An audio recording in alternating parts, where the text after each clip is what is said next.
Assalamualaikum warahmatullahi wabarakatuh. Selamat sore. Bagaimana kabar kalian semua? Waalaikumsalam Waalaikumsalam. wabarakatuh. Baik, Pak. Baik, Pak. Nah, sebelum kita memulai kelas hari ini, alangkah baiknya kita berdoa terlebih dahulu sebelum mulai pelajaran ya. Untuk ketua kelas, silakan memimpin doanya. Oke, teman-teman, sebelum kita mulai kelas pada hari ini, alangkah baiknya kita berdoa menurut agama dan kepercayaan masing-masing. Berdoa dimulai.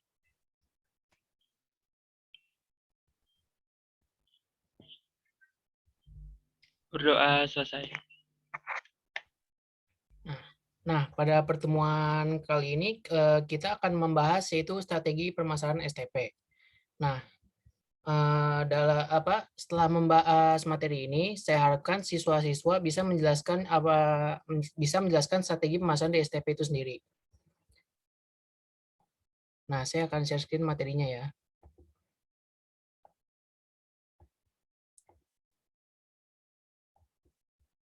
Strategi pemasaran STP. Ada yang tahu nggak strategi pemasaran STP itu apa?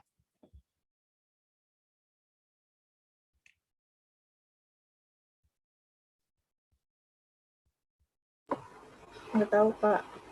Nggak tahu ya. Nah, strategi pemasaran STP itu, kepanjangan dari segmenting, targeting, dan positioning, yang merupakan tiga rangkaian proses yang harus dilalui pada penetapan sebuah strategi bisnis. Nah, strategi pemasaran STP ini berarti proses mengkategorikan, membidik pasar yang diinginkan, lalu memposisikan pemasaran bisnis dibandingkan pesaing. Nah, STP ini terbagi menjadi tiga. Yang pertama itu ada segmenting, yang kedua ada targeting, lalu yang ketiga ada positioning. Nah, kelebihan dari STP itu sendiri yaitu yang pertama mengarahkan dan memberi fokus pada strategi pemasaran seperti dalam penerapan targeted advertising, pengembangan produk baru, atau diferensiasi brand dengan mengalokasikan sumber daya untuk segmentasi target. Lalu yang kedua ada mengidentifikasi peluang pertumbuhan pasar dengan melihat pelanggan baru dan penggunaan produk. Lalu yang ketiga ada mencocokkan sumber daya perusahaan yang efektif dan efisien untuk menargetkan segmen pasar yang menjanjikan return on marketing investment yang lebih besar. Lalu yang terakhir yaitu meningkatkan posisi perusahaan menjadi lebih kompetitif. Nah, di sini kita masuk yang pertama yaitu ada segmenting.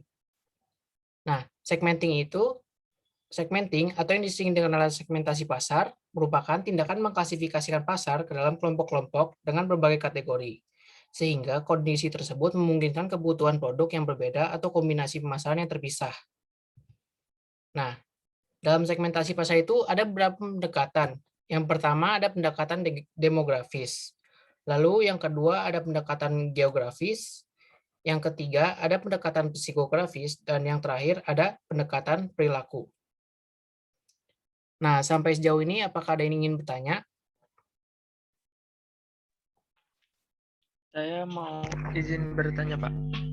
Ya, Ari, silakan bertanya. Tadi kan Bapak sudah menjelaskan dalam pendekatan segmentasi pasar, ada segmentasi psikografis ya, Pak. Iya. Nah, itu contohnya seperti apa dan bagaimana ya, Pak? Oh, pertanyaan yang cukup bagus ya. Nah, di sini saya akan memberi contohnya yaitu seperti produk Xiaomi.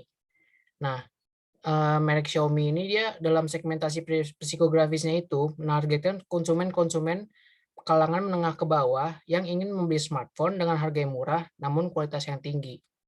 Nah, seperti itu di contohnya, Hari. Oke, baik, terima kasih, Pak. Sama-sama. Apakah ada yang ingin tanya lagi?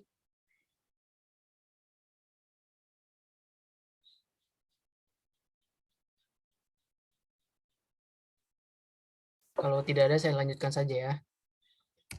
Nah, lalu yang kedua ada targeting. Targeting merupakan tindakan menilai ketertarikan dan minat dari beragam segmen pasar. Kemudian, menentukan segmen pasar mana yang akan Anda jadikan sebagai target pasar.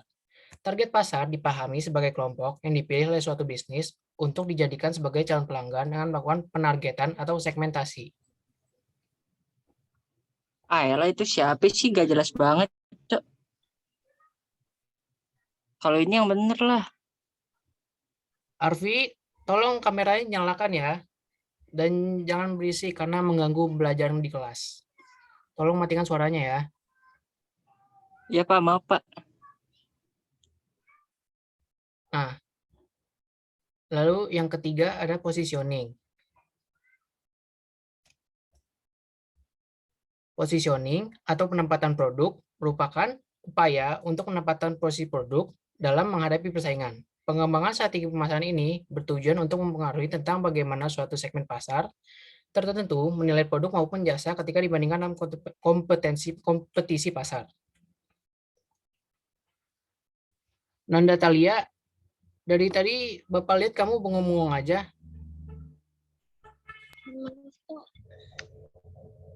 Bapak kasih pertanyaan ya. Coba kamu sebutkan pengertian dari segmenting. Pengertian segmenting yaitu segmenting adalah tindakan mengklasifikasikan pasar ke dalam kelompok-kelompok dengan berbagai kategori, Pak. Ya, betul sekali. Terima kasih, Nanda.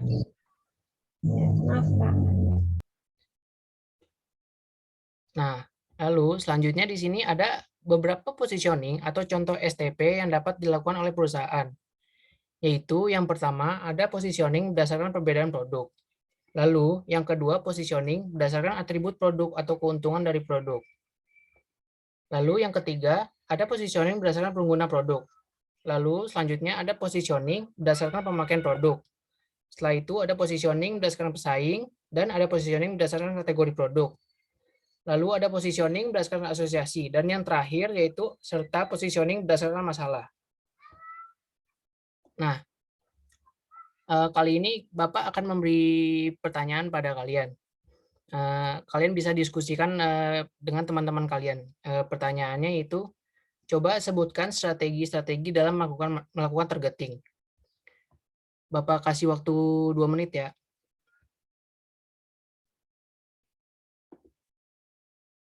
Silakan kalian berdiskusi dengan teman kalian masing-masing.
Nah, waktunya sudah habis. Apakah ada yang bisa menjawab?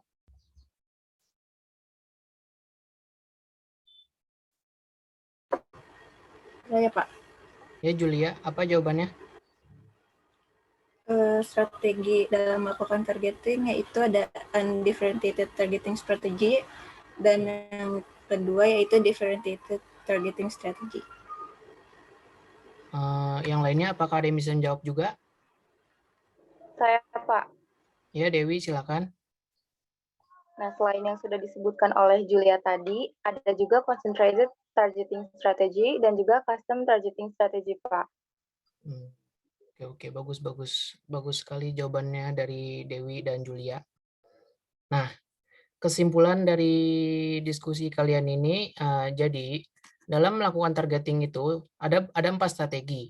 Yang pertama yaitu ada undifferentiated targeting strategy yang menjelaskan bahwa strategi ini ditujukan untuk pasar besar dan kebutuhan yang serupa. Maka dari itu di dalamnya hanya akan ada satu jenis pemasaran yang diterapkan untuk melayani semua jenis pasar. Lalu yang kedua ada differential targeting strategi yang menjelaskan bahwa perusahaan memproduksi berbagai produk dan masing-masing ciri yang berbeda. Lalu yang ketiga ada concentrated targeting strategy. Perusahaan di sini hanya berfokus menawarkan jenis produk tertentu dalam satu segmen yang dinilai paling berpeluang besar. Yang terakhir yaitu ada custom targeting strategy yang ditujukan pada pendekatan konsumen yang bersifat individual. Nah, sekian pemaparan materi dari Bapak hari ini, kurang lebihnya mohon maaf. Nah, untuk menutup kita hari ini, Bapak sudah memberikan tugas yang sudah Bapak unggah di Google Classroom. Tugasnya itu yaitu mengerjakan soal. Nah, nanti tugas ini bisa kalian kumpulkan dan kita bahas untuk pertemuan selanjutnya. Nah, untuk pertemuan hari ini cukup sekian ya, kurang lebihnya mohon maaf. Wassalamualaikum warahmatullahi wabarakatuh. Waalaikumsalam. Waalaikumsalam warahmatullahi wabarakatuh. Terima kasih, Pak. Ya, sama-sama. Sama-sama. Bapak leave Zoom dulu ya. Ya, Pak. Ya, Pak.